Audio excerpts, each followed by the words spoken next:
vamos abrir a nossa apostila em História.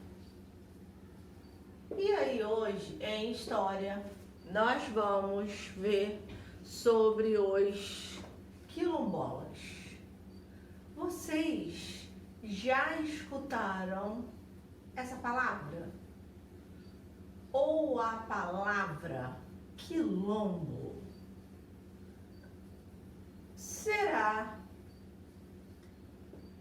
de onde vêm essas palavras que fazem parte da cultura do nosso Brasil? Então vamos lá. Você sabia que existem mais de 2.000 ou 2.000 comunidades quilombolas no Brasil? Você não sabia. Você já deve saber que no passado milhares de homens, mulheres e crianças foram capturados na África e trazidos para o Brasil para trabalhar como escravos em plantações. Inclusive nós vimos lá no início da apostila que eram nas plantações de café, nas plantações de cana-de-açúcar, quando o Brasil começou a se desenvolver e aumentar o número de pessoas para trabalhar que vinham de vários lugares. No serviço doméstico e em outras atividades. Perderam sua liberdade e durante muitos séculos sofreram castigos, torturas e maus tratos. Então nós estamos falando dos escravos.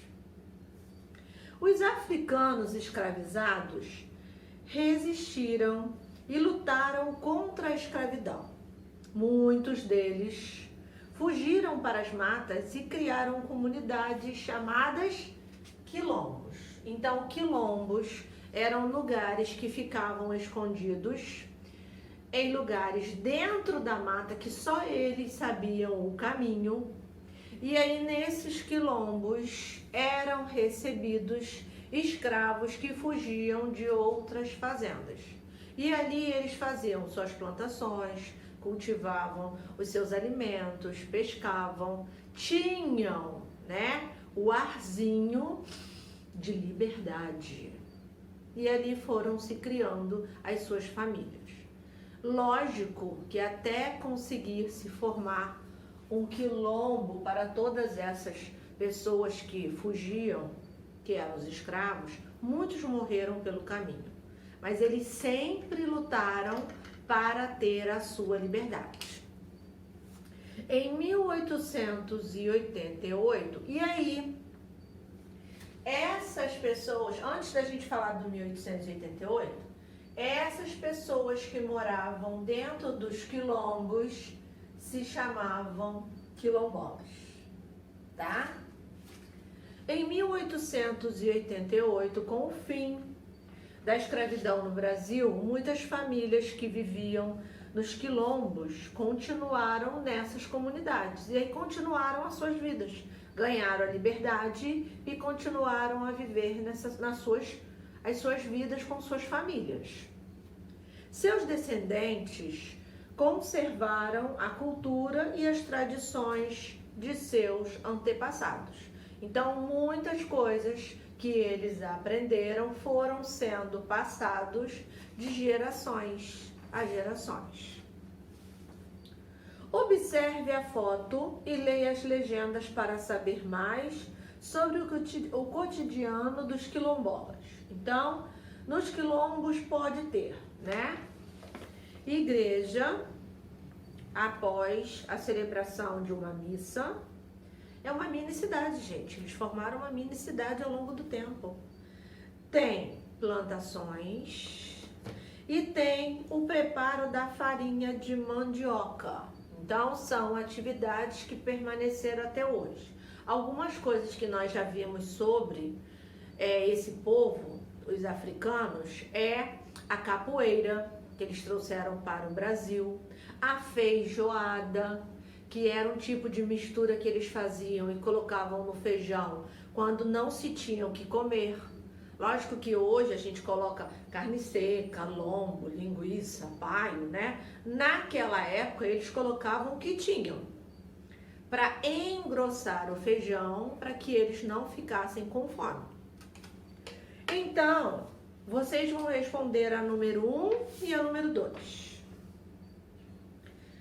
A importância dos quilombos atuais. Atualmente, as populações quilombolas têm seus direitos reconhecidos pela Constituição Brasileira, que é um conjunto de leis do nosso país.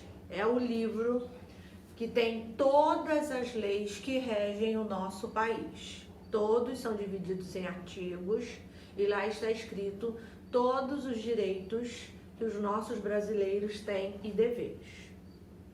A nossa Constituição garante que as terras tradicionalmente ocupadas por descendentes de quilombolas sejam reconhecidas como propriedade dos próprios quilombolas. Essa conquista é muito importante, pois na maior parte dos casos, essas pessoas não teriam dinheiro para comprar a terra que já habitam há muito tempo. De acordo com o historiador Ubiratã Castro, ex-presidente da Fundação Cultural dos Palmares, os quilombos e as populações quilombolas são muito importantes para a nossa sociedade. E aí nós temos um trecho que fala a esse respeito. As comunidades remanescentes de quilombos são o testemunho vivo da resistência centenária, quer dizer, mais de 100 anos, das populações descendentes de africanos contra a escravidão. Eles são um patrimônio cultural de todo o povo brasileiro e para os afrodescendentes representa uma referência positiva para a luta de todos nós pela cidadania brasileira plena. O reconhecimento das terras quilombolas é importante não só para os habitantes delas, mas para todo o Brasil. E aí nós temos a diferença dos quilombolas. Nem todos os quilombolas são iguais. Alguns abrigam um grande número de pessoas, outros são menores e contam com poucos moradores. Observe as fotos e leia as legendas para conhecer um pouco mais sobre a organização dessas comunidades. Então nós temos algumas comunidades quilombolas têm escolas já para a própria população.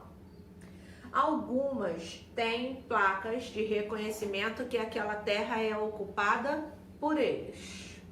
Algumas têm a característica da preservação da cultura antiga. E aí eles fazem aquelas esculturas utilizando o barro e a argila. E aí chega a vender para ter dinheiro para comprar comida para aquela comunidade. E aí nós temos também as danças e as festas que são tradicionais vindas dos africanos. Então em casa, e aí vocês vão pesquisar, faça uma pesquisa sobre a comunidade quilombola que fica no seu estado ou na sua região. Então, na nossa região tem alguma comunidade quilombola? Se você achar que sim, né, na sua pesquisa, você vai escrever o nome dela e qual é, e aonde fica localizado. Anote informações que você achou interessante sobre os quilombolas. Então, pode ser uma informação, mas que seja sobre, né, os quilombolas. Tem que ser sobre eles, tá bom? No número 2, nós temos aí um texto, e aí vocês vão ler o texto com calma, porque vocês vão precisar desse texto para responder o número 2 e o número 3. E aí a gente entra com a tarefa de casa do dia, agora é com você. Ok, terceiro ano? E aí a gente fecha o nosso capítulo de história que estava faltando um pedacinho. Tudo bem, terceiro ano? Preparados? Então, boa atividade e a gente se encontra na próxima aula. Um beijinho da tia Jana e tchau, tchau.